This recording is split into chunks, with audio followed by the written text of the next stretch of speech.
আবার একটা নতুন রেসিপিতে আপনাদের স্বাগত। আজকে নিয়ে এসেছি শীতকালীন সমস্ত সবজি বেগুন দিয়ে তৈরি ভীষণই টেস্টি একটা রেসিপি। হাতে সময় কম থাকলে অবশ্যই একবার এই রেসিপিটা ট্রাই করতে পারেন।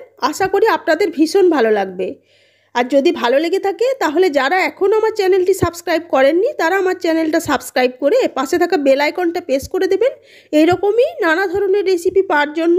এই রেসিপিটা ভাত বা রুটি যে কোনো কিছুর সাথে খেতে ভীষণ ভালো লাগে।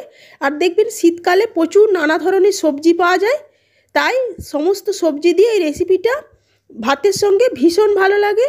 আর একটু আপনারা অ্যাডজাস্ট করে নেবেন, কারণ আমার শরীরটা ভীষণ খারাপ, গলায় ইনফেকশন হয়ে গেছে, তাই হয়তো গলার আওয়াজটা আপনাদের কাছে অন্যরকম শোনাবে, তাই অ্যাডজাস্ট করে পাশে থাকার অনুরোধ রইল। সবার প্রথমে সবজিগুলো সব কেটে নেব, যেমন বেগুন, সিম, টমেটো, রসুন, পেঁয়াজ, আলু।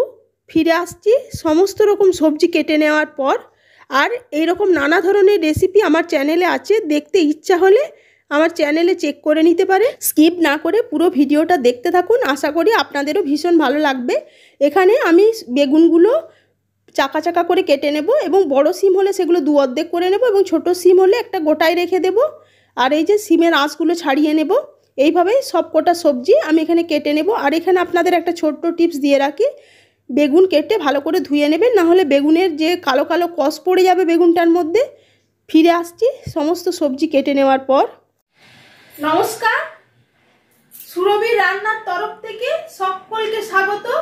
আমি সুরভি আবার একবার চলে এসেছি নতুন একটা রেসিপি নিয়ে। চলুন তাহলে রেসিপি শুরু করা যাক। সমস্ত সবজি আমার কাটা হয়ে গেছে।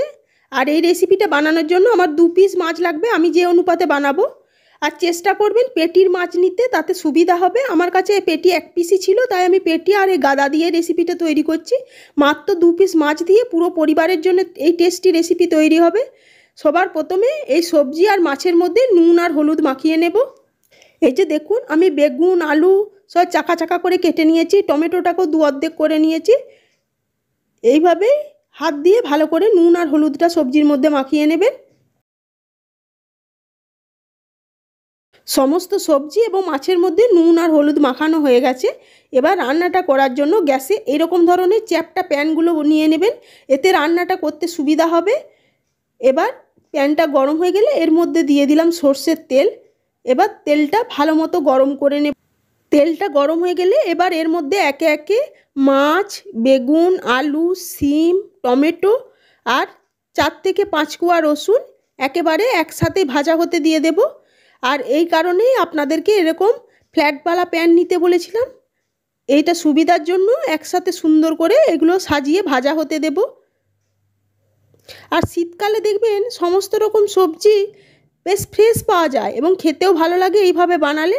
বাচ্চারা নর্মালি সবজি খেতে পছন্দ করে না, বাড়ির বড়রাও দেখবেন খুব বেশি সবজি পছন্দ করে না, কিন্তু এইভাবে মাছ সহযোগে যদি এই রেসিপিটা বানান খেতে ভীষণই ভালো লাগবে। কেউ বুঝতেই পারবে না যে এটা সবজি দিয়ে বানানো রেসিপি, মানে এতটাই টেস্টি হয়। এটা দিয়ে কখন যে 1 থালা গরম ভাত আপনার শেষ হয়ে যাবে আপনারা নিজেরাও জানেন না। আর এইরকম পদ্ধতিতে যদি আপনারা কেউ বাড়িতে বানিয়ে থাকেন অবশ্যই কমেন্টের মাধ্যমে জানাবেন।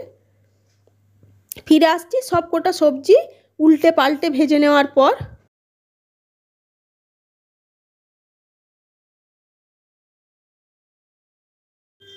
সবকটা সবজির একটা সাইড ভাজা হয়ে গেছে, এবার উল্টে আর একটা সাইড ভেজে নেব। আর এই একটা সাইড উল্টে ভেজে নেওয়ার পর আমি এখানে একই সাথে দিয়ে দিলাম একটা শুকনো লঙ্কা ঝালের জন্য। আপনারা প্রয়োজনে ইচ্ছা না হলে স্কিপ করতে পারেন, তবে এখানে শুকনো লঙ্কাটা দিলে খেতে ভালো লাগে। যদি আপনারা শুকনো লঙ্কা না দেন সেক্ষেত্রে কাঁচা লঙ্কার পরিমাণটা একটু বেশি দিতে হবে।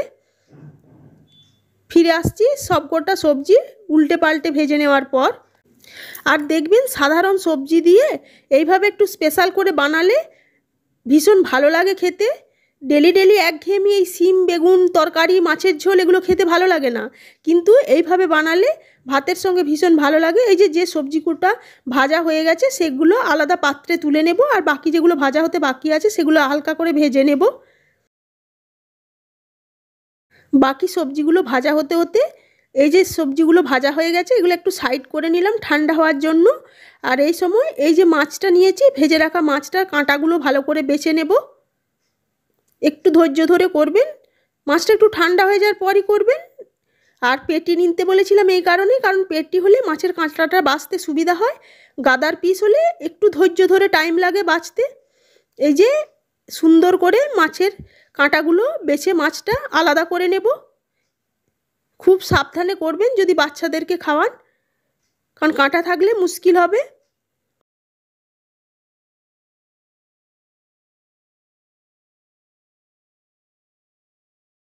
ওইদিকে মাছের কাঁটাগুলো বেছে মাছটা আলাদা করা হয়ে গেছে, এদিকে বাকি সবজিগুলো সব ভাজা হয়ে গেছে। এবার বাকি সবজিগুলো আলাদা পাত্রে তুলে নিলাম।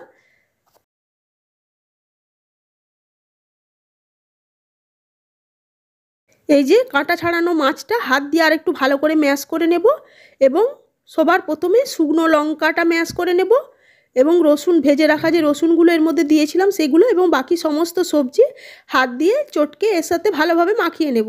আপনারা ইচ্ছা করলে টমেটো বা বেগুনের ছালটা উঠিয়ে ফেলে দিতে পারেন, আমি আর ফেলিনি, কারণ আমার বাড়িতে ভালোই বাসে এইভাবে মেখে দিলে। বেগুন তো অল্পই আছে, তাই খোসাগুলো অত বোঝাও যায় না। এবার হাত দিয়ে ভালোভাবে চটকে এগুলো মেখে নেব।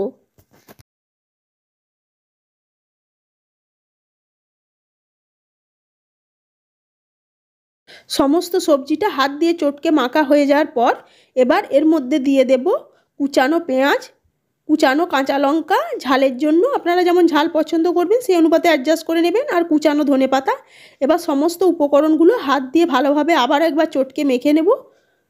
আর যদি প্রয়োজন মনে করেন যেখানে নুন লাগবে সেক্ষেত্রে আপনারা আপনাদের স্বাদ অনুযায়ী নুনটা অ্যাডজাস্ট করে নেবেন। আমার এখানে আরেকটু নুন লাগবে, আমি সেই নুনটা এর মধ্যে দিয়ে দিলাম। রান্না আমার একেবারে তৈরি হয়ে গেছে।